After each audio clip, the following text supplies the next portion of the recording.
Miss Mary's first. It would be handy if I looked at the skit, wouldn't it?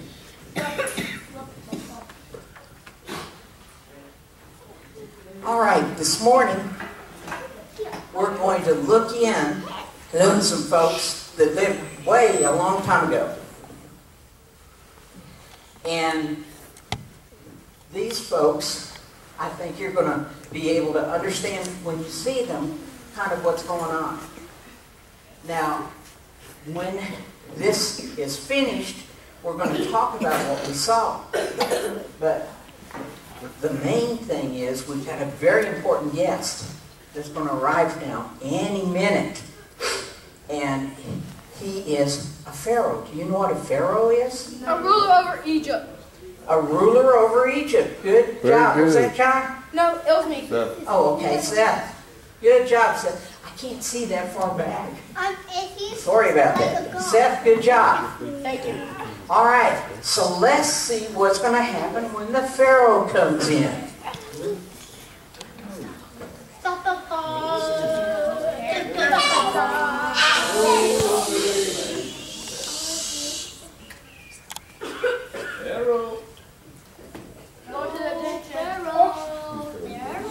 Pharaoh, Pharaoh, Pharaoh,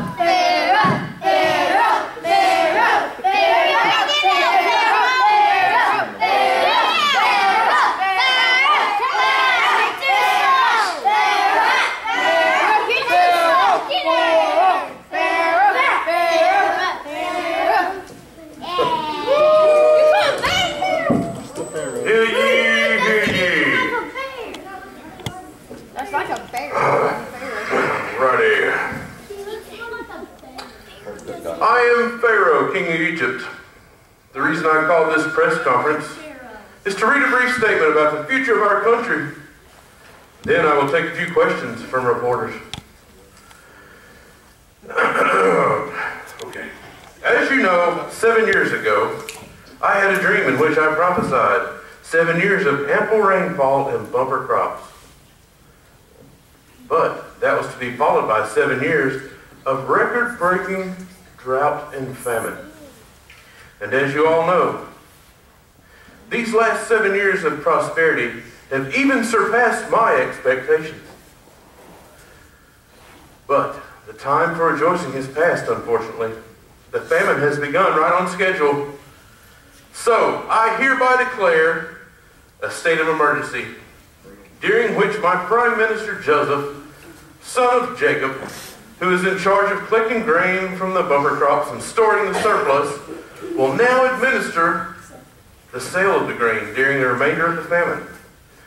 Joseph will have the power of life or death over anyone who hoards or steals grain during the 7-year famine. And may the God who prophesied the famine through me preserve the land of Egypt during these hard times. Is there any questions? Yes, Your Majesty. I'm Missy Odom with Fox 5 News.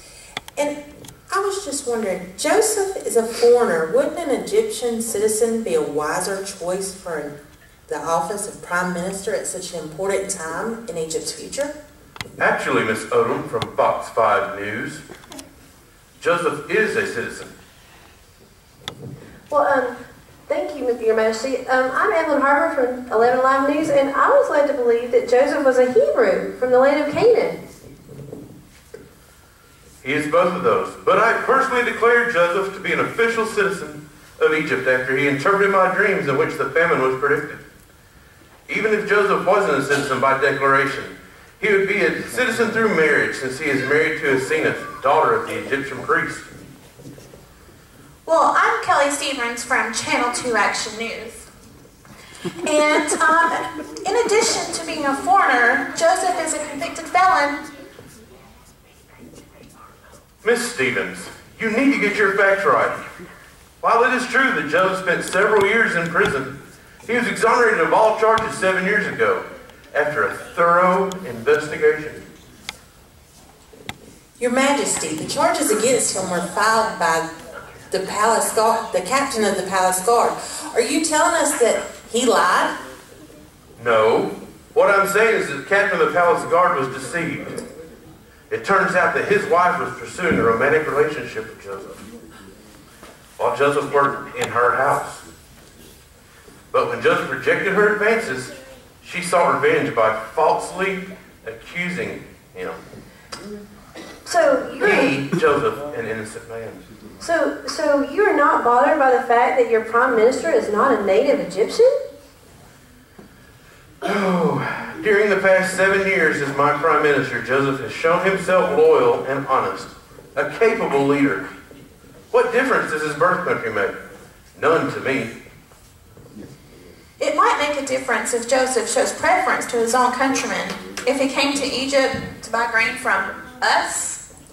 Yes, Your Majesty. Is it not true that Joseph's brothers came to Egypt recently to buy grain for themselves? Yes, but I can assure you he showed them no preference. In fact, he placed one of his brothers in jail and sent the others back to their homeland. Why did he do that? When Joseph was living in the land of Canaan, his brothers sold him into slavery. His slaveholders then brought him to Egypt. But why would his brothers treat him with such contempt? As many of you know, Joseph has inherited his father's gift of prophecy. His gift of prophecy is even more profound than my own. 7 years ago, Joseph was the only person in the entire land of Egypt who could interpret my dream predicting this famine. But what we Egyptians see as a valuable gift from God, Joseph's brothers saw as a threat. You see, Joseph was not his father's, Jacob's first son, but inheriting the gift of prophecy meant he would become Jacob's favorite son. It was jealousy that caused him to sell him into slavery. Your Majesty, do you think that since Joseph is now Prime Minister, he will declare war on his brothers and have them all killed? Well, if it were me, I would seek revenge. But Joseph's high moral character will undoubtedly prevail. Well, the brothers are sure to return for the brother left in jail. What do you think Joseph will do to them? Joseph only held his brother hostage in order to get his father and the rest of his family to come to Egypt. I think that once Joseph sees all his family again, he will only want reconciliation, not revenge. That is the kind of man Joseph is, and that is why he is my prime minister.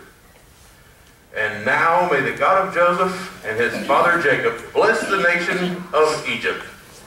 Thank you. Have a great day.